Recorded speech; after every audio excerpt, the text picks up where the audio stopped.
It's probably good for us to start and ask, why do we use foot orthoses? Why do we prescribe them? Do foot orthoses help control motion? Do they have a shock attenuation effect? Do they have a neurosensory effect?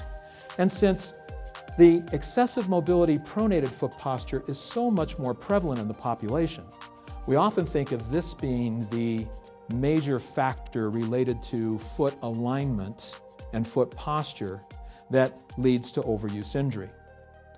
We know that when an individual undergoes an injury, we say that they compensate. They try to keep doing their activity, but they move to a pattern that's not their preferred pattern, a compensated pattern.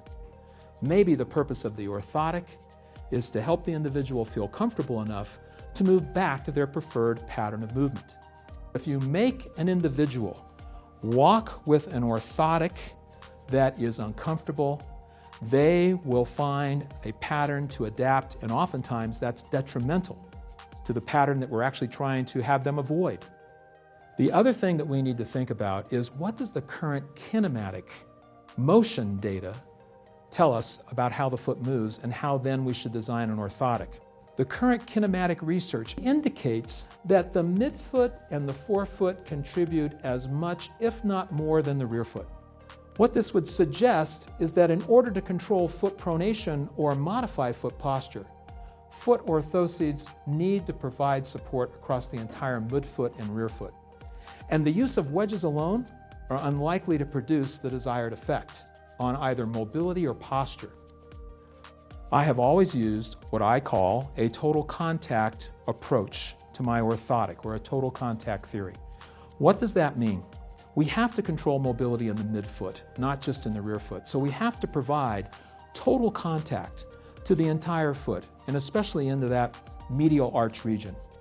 How do we do that without causing pain? In order to illustrate the effect of the total contact principle, look at the position here as he's just about loading the foot, and I really want you to focus on the midfoot, the articulation between the navicular and the cuneiform. And you'll see there's some nice spacing in here now, but watch what happens to that spacing as he loads the foot and the arch drops.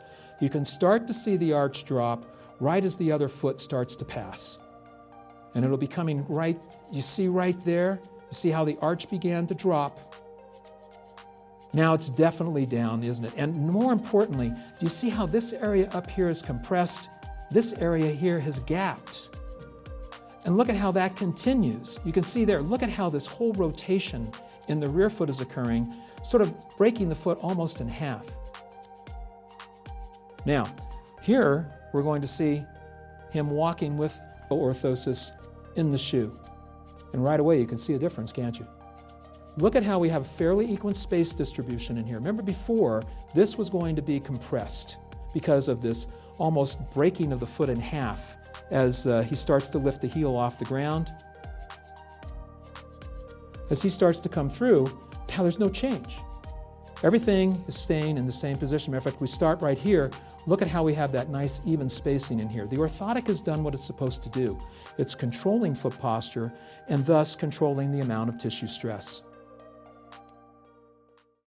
Millions of Americans suffer from chronic pain throughout their body, caused by imbalances and instabilities in their feet. But today, individually designed stabilizing orthotics are helping people live active, pain-free lives. Stabilizing orthotics are designed for your body based on a scan of your feet. Unlike the one-size-fits-all orthotics that don't address your specific needs, your stabilizing orthotics can provide more stability and support.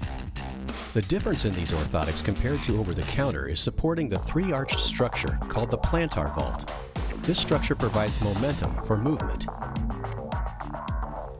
Your arches permit springy flexibility to accommodate changes in terrain. If one arch in your foot is compromised, or you have flat feet, flexibility will diminish and can lead to considerable pain in your ankles, knees, hips, and back. Stabilizing orthotics give you the stable foundation you need to help reduce unnecessary stress and strain on your joints. Your plantar vault also provides strength to support the weight of your entire body.